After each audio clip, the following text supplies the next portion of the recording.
What's happening, Timmy? Mike? Timmy, you got to send me a message and let me know at least what lake you were on.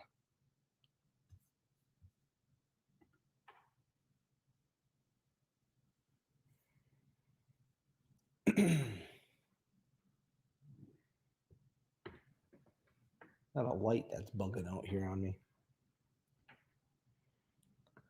Hurry up, Frank.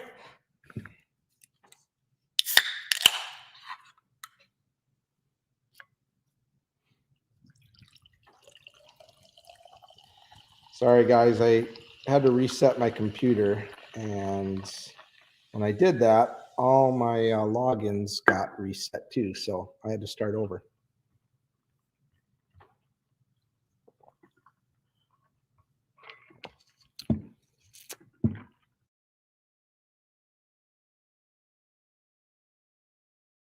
Hey, for me.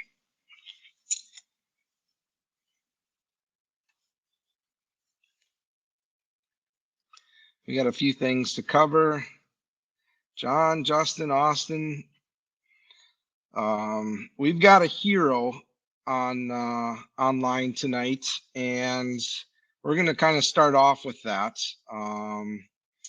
Mr. Michael Fiedler is gets hats off from everybody here. Should be patting this guy on the back. No, Mike, you deserve credit, man. You saved a guy's life today. So yeah, hats off to you, bud. So I guess we'll kind of get started.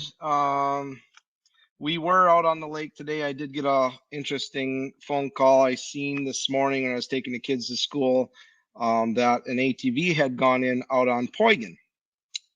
Now, I can tell you that I was very surprised to hear that because we had been out fishing every square inch of this lake. It's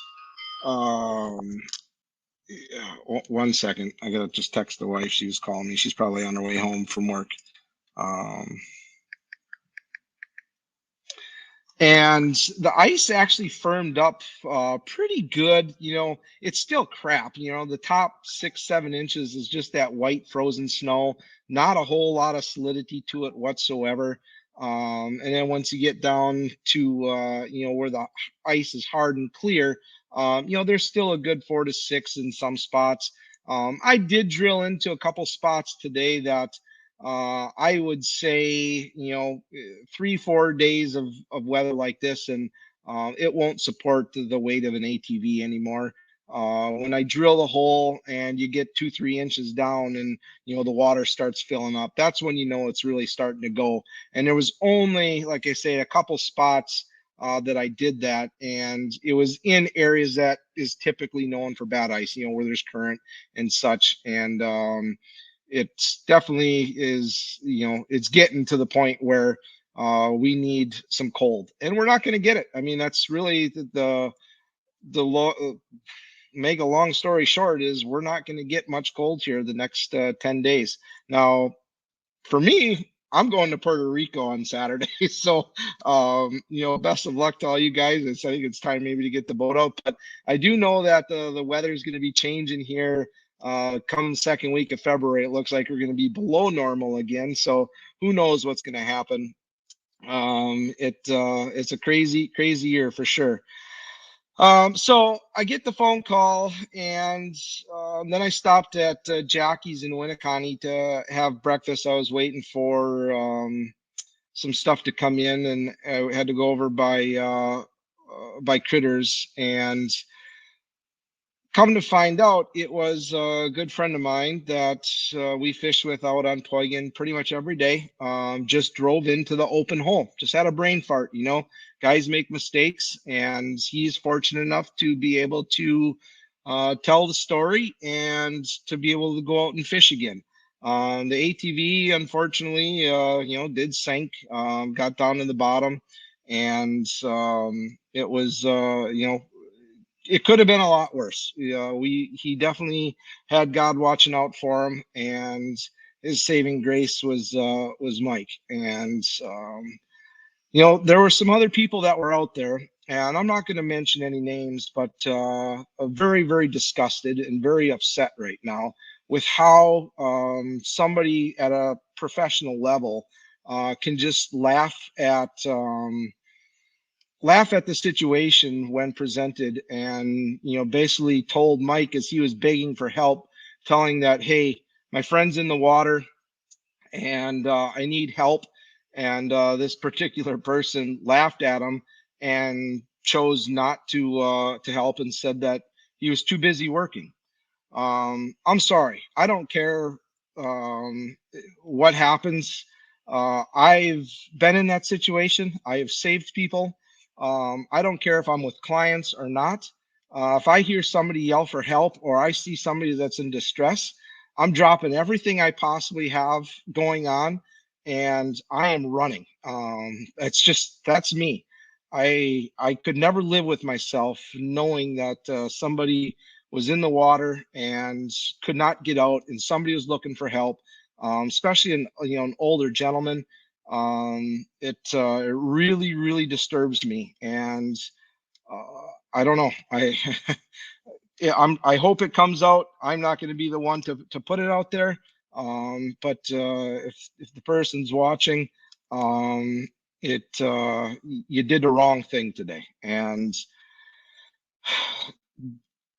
God controls people's lives, and you know, nobody can judge but Him. And I'm just going to leave it in God's hands at that point, and we'll move on. But John, I'm glad you're here with us yet today, bud. Mike, you did a hell of a job, and that that's awesome. Like I said, man, I can't wait to shake your hands and thank you for saving one of our friends. So good job on that, and we'll move on from there.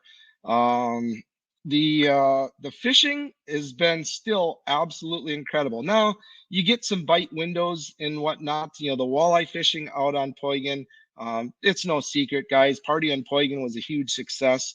Lots of fish being caught, tip ups, jigging. I finally caught my first white bass today. I was so excited. I almost wanted to put the thing on the wall.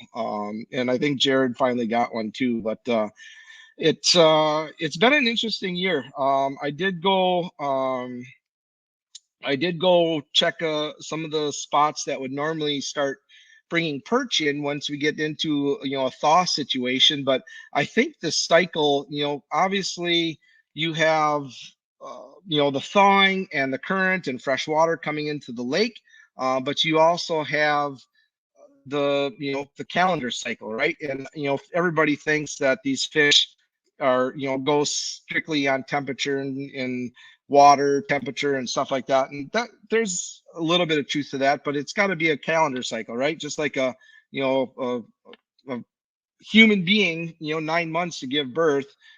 Fish got to develop their eggs and whatnot too, and they'll start to stage and go up into their shallow spawning spots when they're ready, and they're just not ready yet. We found a few small little perch in some of the areas, and just not seeing the big congregations of numbers yet. And who knows if we're going to be able to even see that, because the way it's looking, that we're going to lose ice to get out there. And it'll be one of those things where I'll get back from vacation and maybe we'll have some ice, maybe we'll get some cold, but it'll be crazy. Let's see. Let's go through some of these questions and comments. Let's see. Timmy, yeah, Mike deserves a huge pat on the back, guys. Can't thank you enough, man. I mean, there's like I just got off the phone with him a little earlier and we were talking, and he very humble. I will say that. It's just anything that any good guy would do, and you jump into action to save your friend, whether it's your friend or not. Man, we're human beings. Look out for each other and drop what you're doing and help somebody out. Dan, it's not a funny situation. Absolutely not. It's very, very disturbing to know somebody like that is out there. Any more questions here?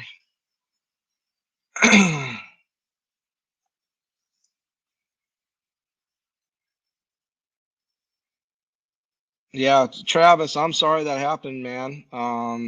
It's unfortunate, you know, when I'll never forget the first time that I saved a guy. We heard some yelling, and it was end of the day.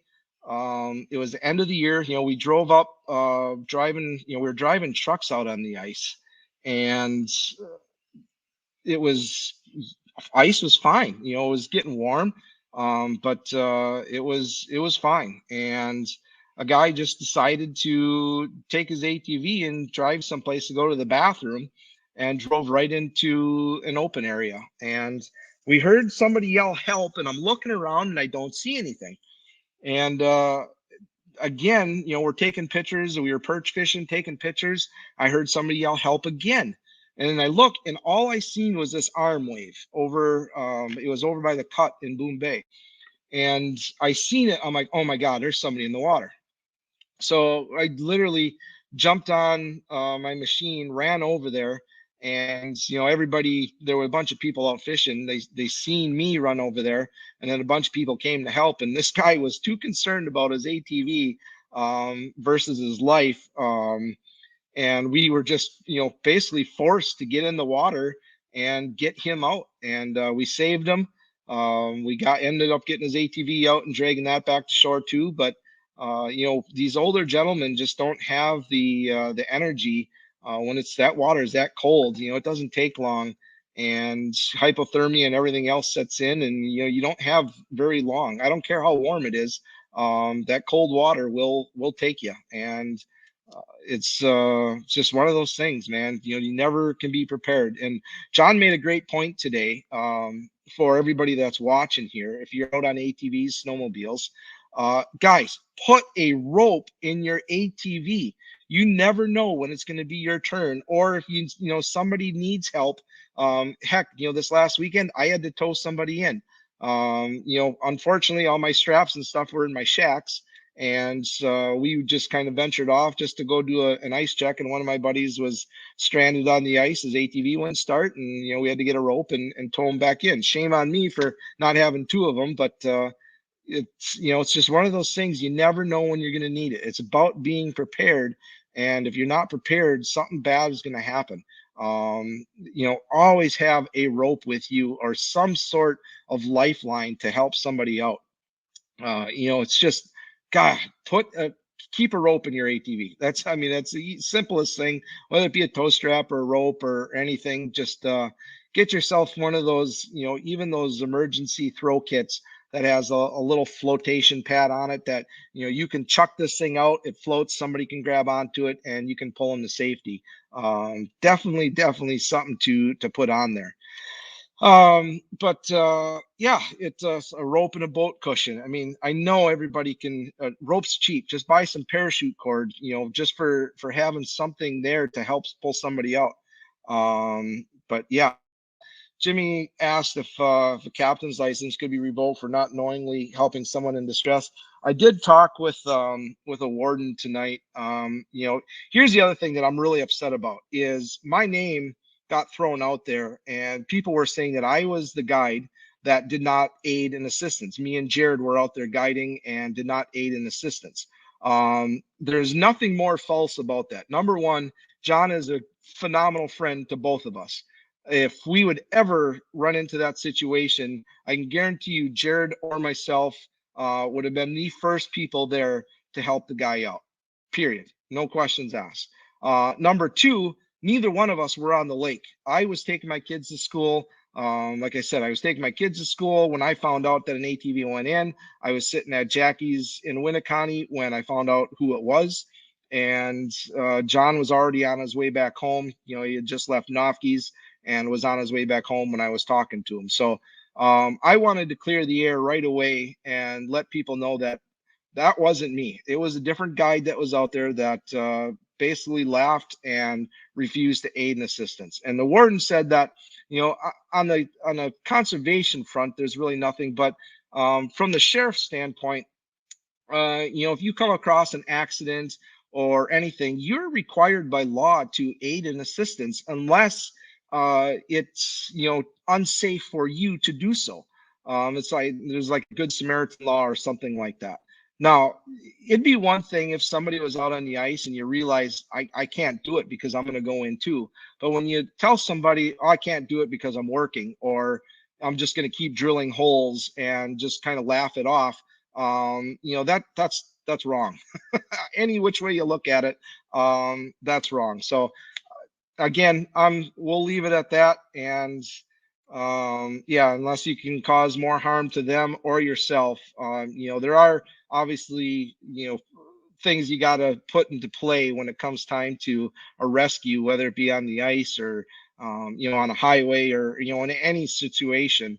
You have to look out for everybody, period. So um, that's that. So let's talk about sturgeon spearing. Luck have it that this is the year I finally draw a sturgeon tag for Poygan.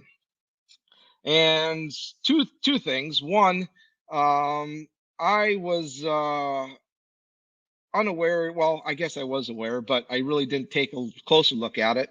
We are headed to Puerto Rico, and we're coming back the 11th, which is the end of opening weekend. So I doubt there's going to be much ice or really safe ice that we'll be able to get out on. And it's it's one of those things where maybe the DNR will give us a grant or something like that, that we can get our tag back for next year. Or who knows, maybe with the whole sturgeon thing, we won't even have a season next year. I mean, what's everybody's thoughts on that? I know economically, the sturgeon spearing on the Winnebago system is a tradition that goes back hundreds of years. I mean, we have an entire division with the DNR that helps monitor and control the sturgeon population in this system. And we have people from all over the world that come here to spear. And for them to take and not even look at the fact that these fish are not an endangered by any means is crazy on our system. And just to get rid of it, I think would be a very bad thing to this system. They need to pull fish out of here, or we're gonna, these fish will overtake our lakes. Granted, management is huge, just like the wolf population and whatnot. And eventually they just kind of take over. Look what they did up north. There's no deer left. What are the sturgeon going to do to this system that is going to be a detriment for all of our other species? It's crazy to even think that they would even consider taking these fish, putting them on endangered species list, and not letting us spear these things. I would even love to see them go one step further and do a hook and line, like what they do in some of the river systems.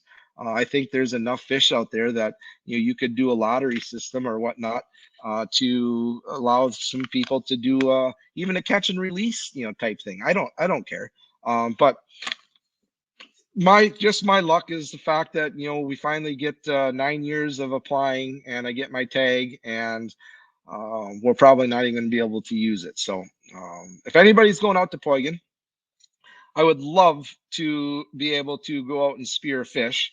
I do have a shack. I've got my spear, everything. If somebody wants to hook it up and use it, put it in a good spot, love to have that. Otherwise, I've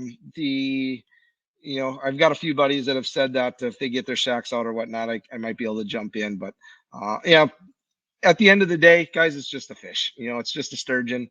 Another 9 years, and we'll be back out there again. And I don't know what I do with it anyway. I donate it to some friends and make some jerky and whatnot. But yeah. Let's see. I know the feeling we were trying to figure out anyway to get out there safely.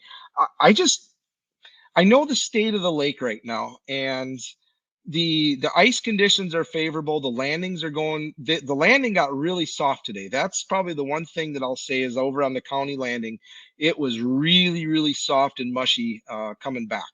The lake for the most part, though, is, there's some slick spots, and the deterioration of the top layers is obviously happening. The but it's still fishable. Don't be discouraged to go out here, over the next couple of days. Obviously, be smart. Use the buddy system. There's ATVs and snowmobiles and stuff everywhere yet today. Uh, Jared makes a good point. Do not go out in the dark if you don't know where you're going. Even if you do know where you're going, you can't see, the difference between good spots and bad spots. And go out during the day and, just be smart about it. I mean, that's the only thing you can do is just be smart. If you don't feel comfortable, don't go. Walk out, find a bay to walk out, but just, be smart. We're out there every day. We know what's going on. We see it. We know the conditions, and I feel I feel safe. Now, what was crazy is last year, there were, after all that rain and all the conditions, I was making reports that the ice was bad, and I was afraid to go out. Personally, was afraid to go out on the ice, and I got ridiculed by everybody, and people bashed me and were sending me all kinds of nasty messages and everything else about me saying that the ice was bad, and even though it wasn't. And yet a guy went in, died, and multiple, ATVs and everything else went in, and I was the bad person for posting ice conditions. This year, I'm posting the truth, no different than I did last year. And right now, I still feel safe enough to take people out. And when I'm out there every day, and just like anybody else that has a job, I'm not going to question you when you do your work every day. It's a profession. I'm not going to go to an electrician or a steel worker or a welder and question their ability to tell me that what they're doing is right, wrong, or indifferent. They do it every day. I trust them. I'm out on the lake every day. I know what I'm seeing, and I granted that I can't ever say ice is 100% safe. It never is. You're always going to have that one spot that's going to, cause an accident. But on what I'm seeing right now, I don't have that conscience, that feeling that's telling me stay off the lake yet. And 23 years of doing this, I'd like to think that I trust my conscience probably more than anything. I tell you guys this all the time: don't ever trust anybody what they're saying. Always trust yourself and check for yourself. Period. Don't ever go off of what anybody else says. So just what I'm telling you. Is my opinion. It's what I'm seeing. You don't have to trust me. I'm okay with that. But again, just use your best judgment and check before you go, and just make sure you got all the safety precautions. So back to sturgeon spearing. So we've got, less, 2 weeks away here before spearing starts. We've got 40s this week, 40s next week, and only a couple nights that looks like it's going to get down to below zero. And as much as I'd like to say that helps, sure, it firms up, the little bit of water or moisture that's on top of the ice, but it's not freezing anything. I was surprised to see that a lot of the holes that we were fishing in had about a quarter inch of ice on it still today, that we had drilled a couple days ago. So it did freeze, and it did stay froze. It didn't open back up, and there wasn't any of that like water seeping and running down through the holes, creating the funnels like we had seen over the weekend. So I think most of the water has soaked in, saturated, or refroze. It is a lot slipperier than what it was. So as long as we don't get any rain and no sunshine right now, the sun will definitely eat the ice away pretty quick. We're blessed that it's been foggy, it's been cloudy, so the ice really hasn't taken a true beating like it possibly could. Best case scenarios is happening right now, but I don't know how long that's going to last. I needed to get through this week yet, and then after that, I'd love to see it obviously come back, but I just let's say it goes to hell here over the next 2 weeks, and then we get some cold after, the opening weekend of spearing. It gets cold again. Is it going to be too late? I guess my analogy to that is go take a snow cone or some snow, put it in your freezer, let it get hard, and bring it out and let it sit put it in the fridge for a day, and then tell me what happens. I can tell you what's going to happen. It's going to be water. So yeah, Travis, the fog is just as bad as sun to an extent. When you have the really windy days and you have that fog, that moisture blowing across the surface of the ice, it just eats and eats and eats at it. And today, just trying to take my boot and scrape away the top, I wasn't able to do that. Some places it was a little bit slushier and softer than others, but for the most part, the ice was still pretty firm. So cross your fingers. If you guys are going to try and get out and do some spearing, just be smart, guys. Again, it's not worth a life or gear or anything like that. It's just a fish, and it'll be fine. You guys don't have to worry about it. Go to the casino, or watch a Super Bowl or whatever. Just sit back and get the boat ready and go through tackle. And I know what's going to happen is this warm is not going to last. It's going to come to an end, and it's going to get cold, and everybody will kind of be like, well, now what do we do? Now is a great time to get the honeydew list done. You just think you're going to have 2 or 3 weeks of work that you can be doing for the wife, and get that stuff done. So then once the spring fishing comes around, it's 100% balls to the walls, and all your work will be done, and you can just get out and fish. So I guess that's my tip for all the married guys. Time to make jigs. Yep, Brandon. The Fox, I'm sure, will probably start to open up here. The rivers will start to open up probably pretty soon. But like I said, I very highly doubt it's going to stay that way all through spring.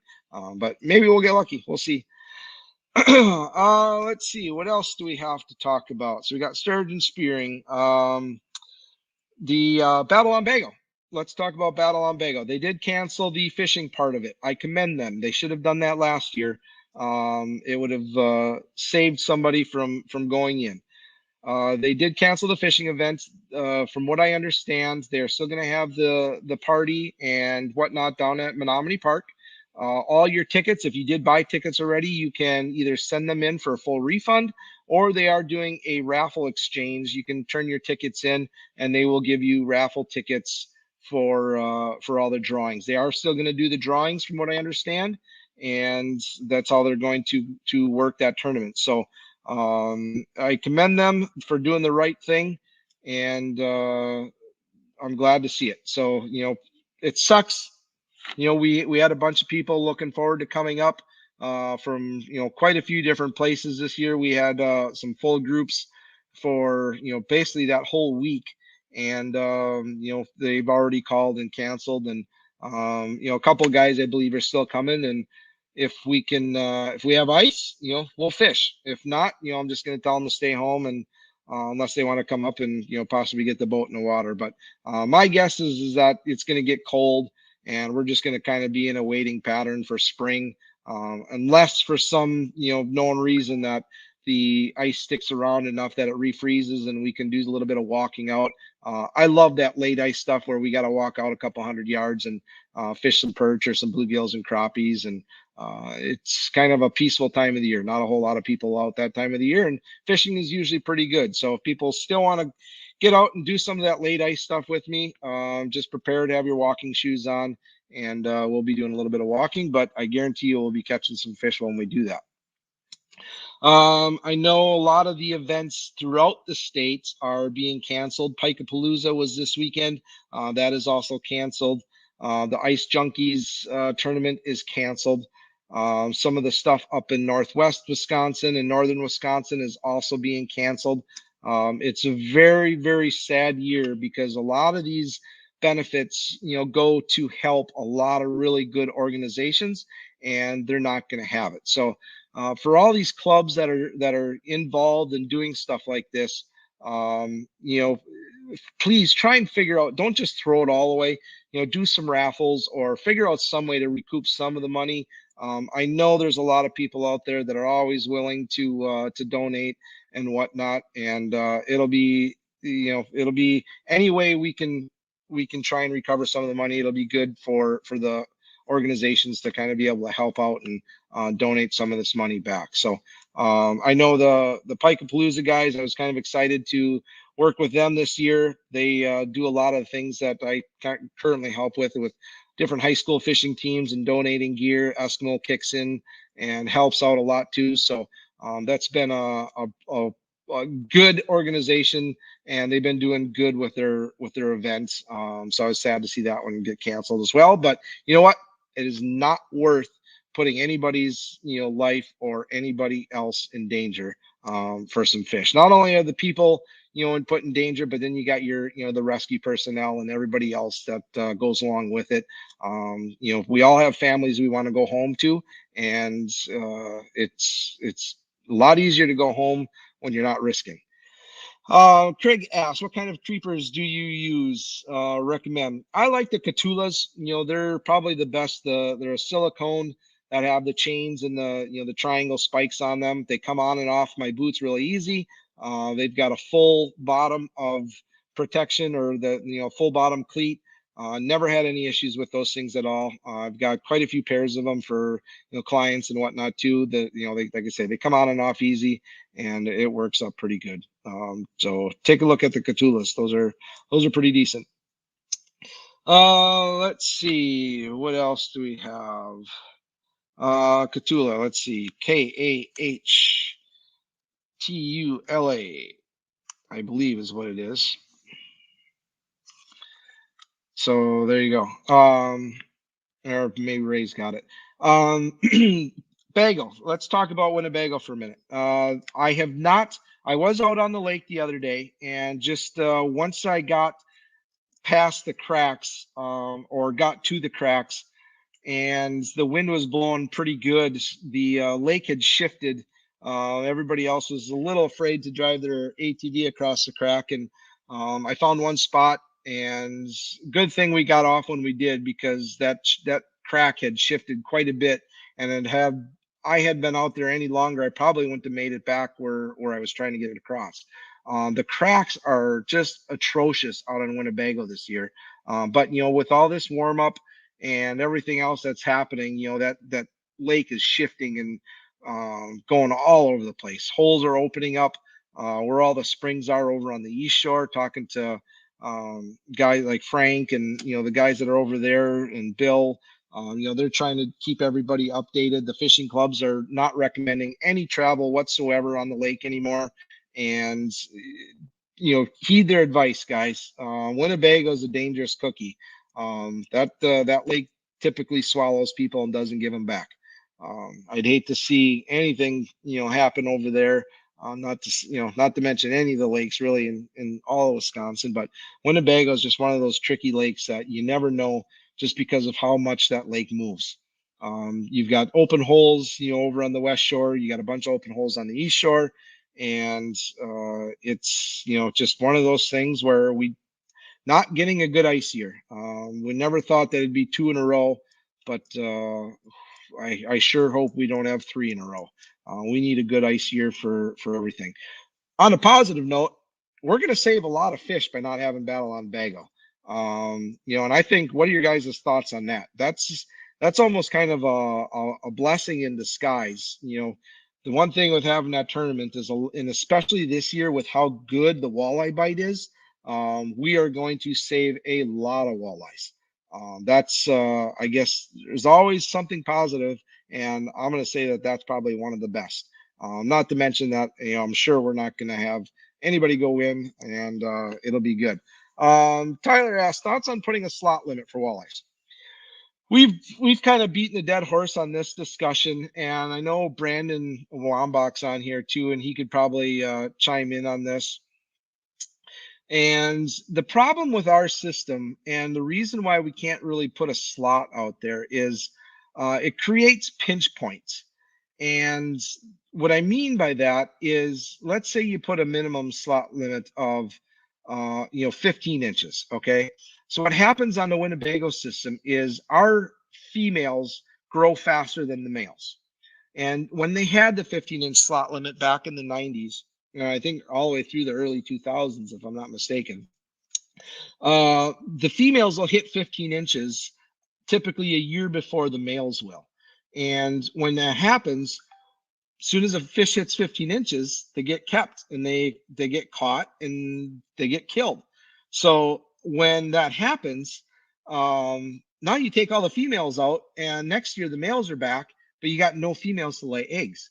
And if that happens, a few years, pretty soon, all you got left are males. You've got no females, and then you got no babies. So they went away with that, and they went to a no slot, no size, and the since they've done that, our system has flourished. Now, granted, last year, bad year. We had a phenomenal spring until we got a cold front that came in the middle of April, dropped the water temperature like 10, 12 degrees, and all the eggs froze. You mean they got cold, they didn't survive. So last year was a bad hatch. The previous year was a phenomenal hatch. So you're going to have those cycles, right? And with that, you just get, a nice steady run of fish, good year classes that kind of balance out the system. And, putting a slot out there, again, is that going to help? We don't grow big fish. Every once in a great while, you'll see some big fish come through the system if you have a really strong year class. But we're not Green Bay. We're not the Missouri River. We're not Lake of the Woods. We don't have the cold water. We don't have the forage for these fish to be able to survive, to get that old, to grow that big in a short period of time. I guess they pretty much die before they get to any bit of size, unless we have some perfect years of forage and temperatures. But looking here at the last couple of years, last year we had abnormally hot conditions again all summer long, and we had some stretches there where I was thinking we were going to run into, another pike die off or walleye die off like we did, quite a few years back. Our water temperature on Poygan got so hot, dissolved oxygen was pretty much gone, and everything out there started floating and dying. And at that point, Mother Nature kind of controls her own, and we're starting to see the pike and that kind of stuff come back. But the walleyes in our system just don't grow that big. It's an eater system. I'm happy when we can go out there and catch some 24s to 26 inches. It's great to see that. But our biggest, population of fish are going to be that 15 to 18 inch. That's what guys strive for.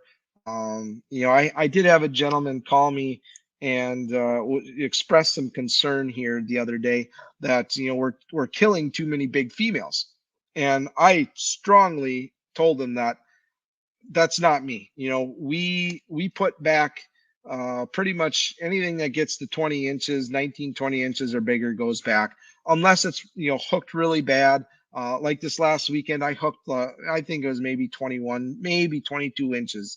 But she inhaled my bait and got stuck down in the bottom part of her throat, and went through her gills. As soon as I grabbed her out of the hole, she was bleeding like a stuck pig. If I would have put her back, she would have been dead. I mean, sure, she would have swam right away, but it would have been dead. So when something like that happens, I feel bad, but I'm not going to waste a fish, and we're going to eat it. So as far as, again, going back to a slot limit, just doesn't work in our system. There's really no need for it. And I would like, Brandon, maybe you can even chime in on why slots, happen in certain bodies of water versus, not. I mean, I know there's reasons, and one is to protect spawning fish. But our fish spawn and mature very young, and do very well on our system.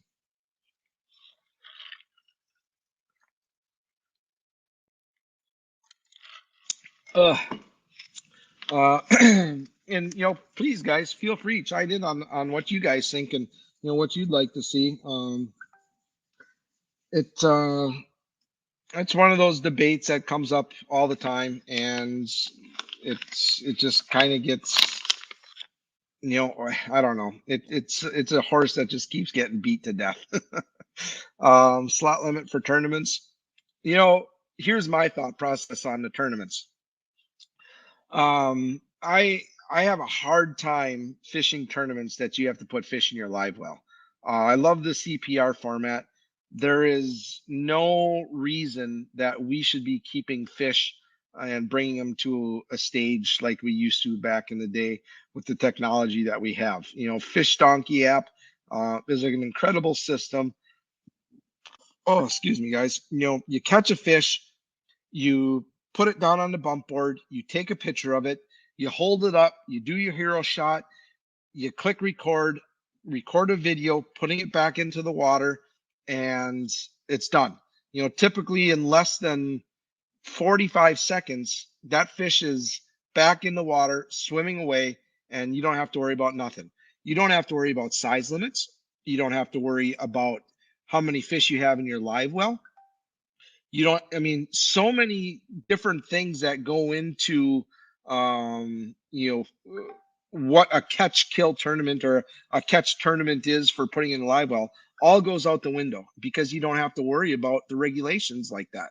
You are catching fish legally, as long as they're hooked in the mouth. You're fine. You can register a fish, and you don't, like I say, you don't have to worry about all the slots or size, or okay, the biggest thing that's happened here as of late is, party begging. A lot of people don't understand what that is. In Wisconsin, it is illegal if you're out fishing with your dad and you catch 4 walleyes and your dad catches 2, you broke the law, simply put. So if you're tournament fishing and you've got a partner in a boat and the legal limit is 3 per person, you're allowed to put 5 fish in your live well. And if one guy's out there and he's got the hot hand for the day and he catches 5 of those 6 walleyes, you broke the law. And that's what the DNR and guys are trying to deal with. And that's why these CPR tournaments, these catch photo release, it doesn't matter how many fish I catch versus the partner in the boat catches, because we're putting them back. They're still going on our cards, on our weight cards, but at the end of the day, I don't have a limit in the boat. My partner doesn't have a limit in the boat, and we're not breaking any laws. So you can go out there and catch and release as many hundreds of fish as you want to, and it works so much better for the tournaments than to go out there and have to worry about, hey, Jack caught 13 walleyes. We kept 5 of his biggest ones. I just couldn't get it done today, and we're going to go to the scale with his 5. No, you have to put 2 of those fish, keep those, 2 of those fish back, because legally, he can only have 3 fish in the boat. So, that's a whole different debate. And it's one that, we'll never be able to police it when you're out on the water, just because everybody does it.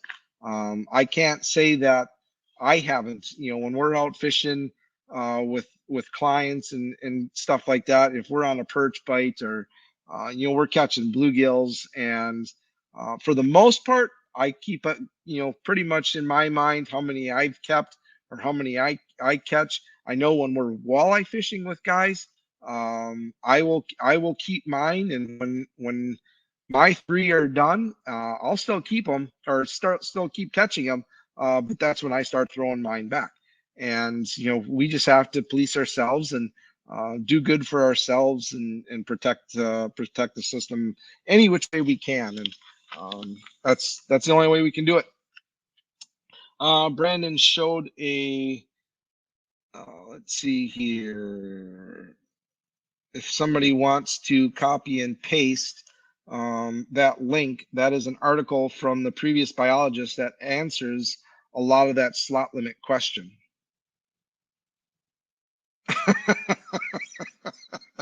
Timmy, I'm going to show that one. Maybe. You know, and that's a nice thing doing that Bago Walleye Club is, again, CPR. We catch the fish and we take pictures of it and we're putting it back in the water, throwing it. And we don't have to worry about putting those fish in the live well. It's so much, so much better on the fishery. It's better for the system. You know, because the post mortality rate too of tournament guys, when you're putting fish in a live well and you're stressing those things out, especially you know, Otter Street tournament or the Battle on Bago tournament and the Merck Nationals are two of the most deadly tournaments I've ever seen anywhere, short of Lake Erie. But when you go to Lake Erie's are all kill tournaments. Every fish that gets caught gets brought up to the stage, gets weighed, and then gets killed. Every single one of them. They never put anything back. They've been doing that for as long as I've been going out there for 20 plus years. It's just kind of how that system is. The you know, the battle on Bago, the Poygan or uh, Merck Nationals, and that you know those tournaments, it's typically super hot or super windy, and you know some of us that have the you know the bigger boats and the live wells can you know get away with keeping fish alive. But a lot of those tournaments are you know your local guys with 16-foot boats and you know not the best live well systems, and you know they're bringing dead fish to the stage or banged up fish. And granted, they go through the you know the bump boards and you know the judges to make sure that yeah okay that thing's alive. But you know when those fish go back, they get put in a big tanks on a pontoon boat, get driven out to the lake, and they just get shoved down the tube and back into the water they go. If you've ever gone to any one of these tournaments the day after you know a weigh-in and go you know drive around in a boat you know where the release sites are, you see a whole bunch of walleyes belly up floating around, and that's the post mortality that happens from tournament fishing. These fish just get you know beat up and they die. There's nothing you know nothing you can do about it at that point. I guess I'd rather see them just you know kill them and put them in the food pantries and feed some people. So it is what it is. Um, let's see. The boys are here talking about the party on Poygan. Party on Poygan was a success. Thanks to everybody that came out and supported that. A lot of fish, nice fish were caught. I hope they go to a slot limit next year on the walleyes. I had brought it up to Critter, and you know, I I liked his answer, but I didn't like his answer. He's like, you know, we didn't go to a slot because you know if somebody catches a big fish, you know they should be able to bring it in and be proud and show it off, and that's great. But when you've got a year like what we have right now, I knew there was going to be a lot of big fish killed just for tournament purposes. And if they would have went to a slot, you know, they could have saved a lot of those big females. And granted, you know, I mean, wasn't a whole lot, but there was, you know, I know over 800 and some tickets were purchased. So if you know, you figure if every guy, you know, registered or measured one or two fish, you know, they probably had their three fish. And by the way it looked at all the pictures, everybody that came off the lake that day had, you know, limits of fish or close to it. And you know, so a lot of big females got harvested and didn't need to happen. You know, I think a lot of these guys would have definitely put them back. And you know, what was nice is you know even today, watching a couple guys on some 18, 19 inchers get caught, take some pictures, and put them back down the hole. If you've seen us and know that we seen you, pat on the back to you guys for doing that. You know, it takes a lot of discipline to put back you know those 18, 19 inchers. So commend you guys, and thanks for doing that. 650 fish registered is what Tim said. So yeah, and I thought, Tim, I think it was 84 pike that were registered. I think the biggest one was 40 and 41 inches, um, which is still really good for, you know, I can remember doing this tournament or doing Party on Poygan, and you know, we'd have maybe a handful of pike come in, but to have 84 registered, that's pretty crazy. That goes to show, guys, if you're looking to go do some tip up fishing, this is definitely the year to do it. The pike fishing is incredible right now. Let's see. Just kind of going through. I don't see any other questions. Yeah.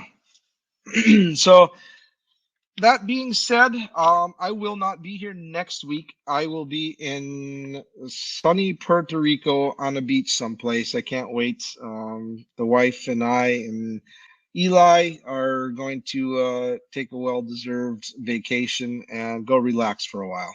I'm looking forward just to, shutting the world off for a little bit and kind of enjoying some time. Life has been hectic and crazy here, and this will be the first time the wife and I, can get away, without having to worry about little kids or a bunch of people to worry about. So should be fun. Should be pretty relaxing, and I know we're gonna do a bunch of sightseeing, and I'll be taking a bunch of pictures, and it'll be good. So if anybody's been down to Puerto Rico and has anything to share or something that you've done, send me a note, let me know what we should do. I've been watching all kinds of YouTube videos and reading up, and we've kind of got an itinerary plan, but doesn't mean we can don't can change things up. The island's only 100 miles wide, so it only takes, I believe they say it takes like 2.5 to 3 hours to drive from one side of the island to the other side. So it's not like you gotta drive a whole lot, and you can see pretty much everything. Bring the 50 SPF. Oh, Craig, I guarantee you I'll be wearing plenty of sunscreen. My redhead and fair skin doesn't do well with that sun. So I'm going to get an early start, so I'm ready for spring and summer. Ron says, why do we have to exploit our resources just for groups to make money? That's kind of a loaded question. It's I don't have a good answer for that one. I'm a guide, and it's not like we're exploiting our resources. We try and manage and do the best we can, especially on smaller lakes. Very, very peculiar on what I do on a lot of the small, bluegill lakes, to try and protect them as best I can. When it comes time to the bigger waters, to the walleyes and such, we still have to go out there, and we're still doing our job. We're taking people fishing, we're catching fish, and let's see, not talking guides, talking tournaments. It kind of falls into the same realm though, Ron. The tournament thing again, I don't see a need for us to be weighing fish anymore. I think there's plenty of technology and the means to do a catch photo release than to bring fish to the scales and throw them back. I would love to see that. I think that would be probably the smart thing to do for everybody. Thoughts on putting a bag limit on white bass to bring those numbers back like it used to be? Tyler, I'm going to disagree with you. And there's a lot of studies out there. If you look at guys like on the Potomac and out east on the rivers, white bass are one of these fish that you have to harvest. You can never fish them out. If they're in your system and you have them, they are there forever. And you can go back, and let's just go back 100 years and look at the history of white bass on the Winnebago system. And it's a cycle. Don't get me wrong. We've had good years. We've had some bad years. I would say though, and I don't know how they do their counting, and I'm going to just take a guess that, they do their trawling and stuff like that. These fish move and their patterns change. I can tell you that my white bass fishing last year was the best I've ever had all season long. Didn't matter spring, fall, summer, winter. I caught more white bass last year than I ever had in all my years of fishing this system. So if they're telling me that the numbers are down, I surely didn't see it. Now, that doesn't mean that numbers might be lower, but I can tell you that I seen more fish all year long last year than I ever have. And I just don't think guys are catching them because they're full. Look at the perch I posted yesterday. That perch had like 10 or 11 shiners in its belly. That's just one perch. And those fish are out in the lake. I think a lot of the white bass, we had seen it this fall, and these white bass went all the way up to Shayocton this fall. The numbers are huge. I mean, they were everywhere in the river, and they're full. I don't think they have to feed. We finally started seeing some white bass out on Poygan here in the last couple days, and I think those are the fish that are coming out of the river, coming back into the lake. Maybe because we've got a little bit of current and a little bit of runoff, and fish are starting to get maybe flushed out into Poygan a little bit more. I don't know. I mean, that's just a theory, but I can tell you that I'm not seeing the shortage like everybody says. If anything, I've seen more. And let's see, is a shad die-off coming? Justin, we had a shad die-off. If anything, the shad are finally starting to come back. There are, we've seen some last fall. I know Timmy Winchester was talking about it too. Last fall in the river in Oshkosh, we started seeing shad.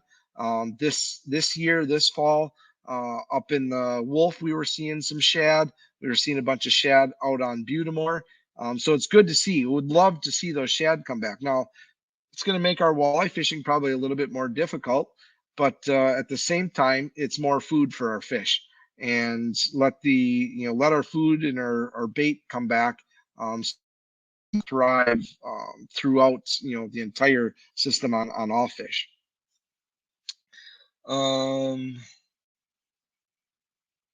Let's see, that turning with the weights and fish screwed up the idea of CPR tournaments. Without these groups making money, ice roads don't get plowed, tree lines don't get put out, and bridges wouldn't exist. Jeff, that's there's some false statements there, because not all these clubs do tournaments. Some of them do, and some of them take some of the money and put it back towards the club. But it's the fundraising and the donations and stuff like that do a lot of that too. So it's not just all all the tournaments. There's other ways or other means that they're doing to make money to do the roads and whatnot.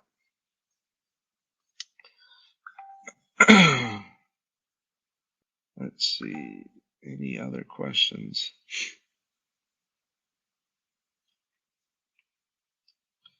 I don't see anything else that we didn't answer. If anybody has any other questions, now's the time to ask. Yeah, we're going to, I got a few things to get ready and do tonight, and we'll get back out there and try and get some fish here the next couple days before we lose some ice. All right. I'm sorry, guys. I'm just reading through all the comments. And I don't see any more questions.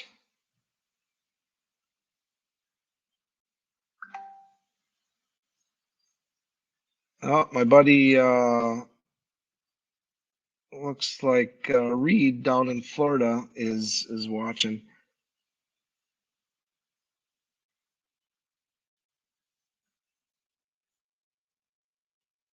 So I guess here's a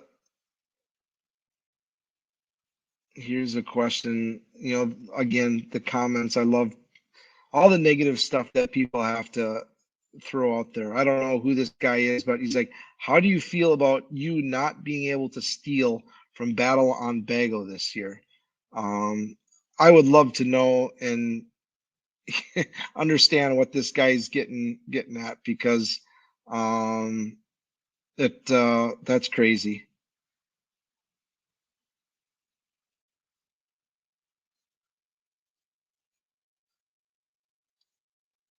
That's I guess all the comments that I have. Stealing from Battle on Bago. That's a new one.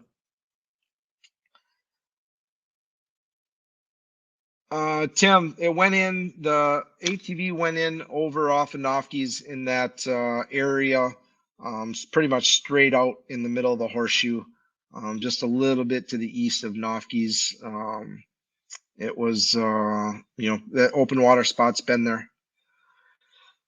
One crazy thing about that is even talking to John and the diver, when he was trying to get out, the current, he said, was so strong it was sucking him underneath the ice, but to the west. The current was going towards the west.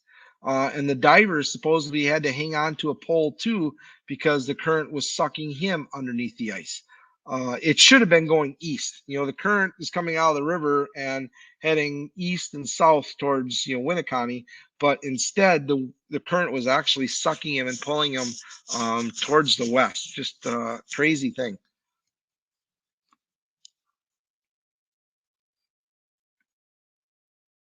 Only safe ice is in the glass. I got my glass of Pepsi right here with some ice, and you're right.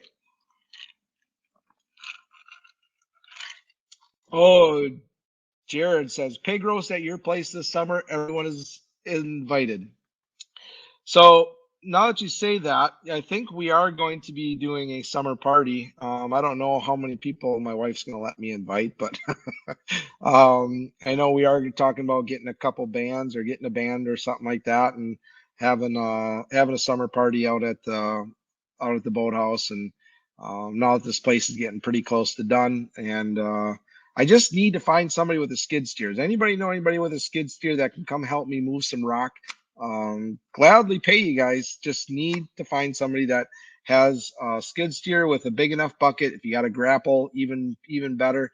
I got to move all this rock around the perimeter of my pond. My little John Deere tractor just it doesn't cut picking up all this big breaker rock. So yeah, if anybody can help, please get a hold of me. We'll trade. I'll take you fishing, do whatever I need to do.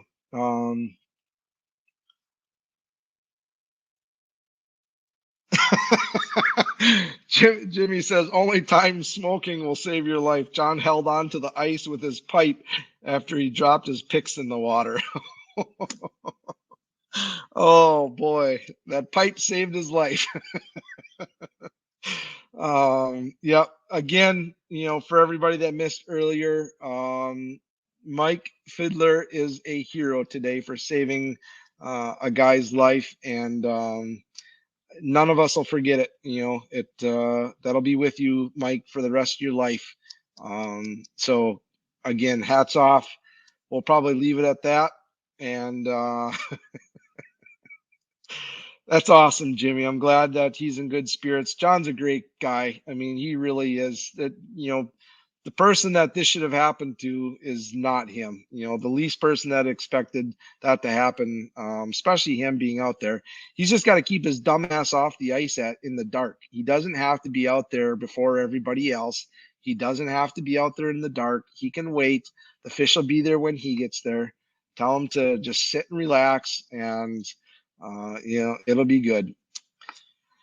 So and I told him I got some Markhams if he wants to get back going here, and I know he will. He's not going to quit. I know he's going to want to get back out there yet, probably yet this year before the ice goes away. And I told him I've got a float suit for him if he wants it, and I've got a Markham here for him. And it sounds like his Strike Master is finally given up. So it'll be good for him to get into one of the new E40s or one of the Ions. We'll get him a real light, good good auger for him. Jeff, my Markham quit reading bottom for some reason. That could be a couple things. One, check your power, make sure you got good battery. Two, probably your transducer. I don't know how old your unit is. If you want, send me a private message, and I can help you troubleshoot, and we'll get you set up. If not, I'll get you right in contact with the guys at Markham, and they'll get it taken care of for you. So, if anybody has any electronic, issues or whatever, feel free, shoot me a message. I can pretty much troubleshoot most everything over message board with you, as long as you can take a video or something with your phone and show me what's going on. I can help. And the customer service at Markham is phenomenal. They'll get you taken care of right away.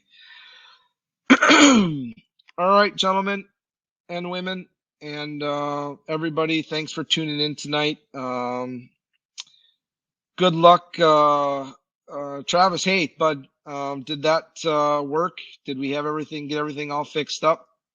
Hopefully, you got back out to the lake, and we got everything working for you. Cool. Well,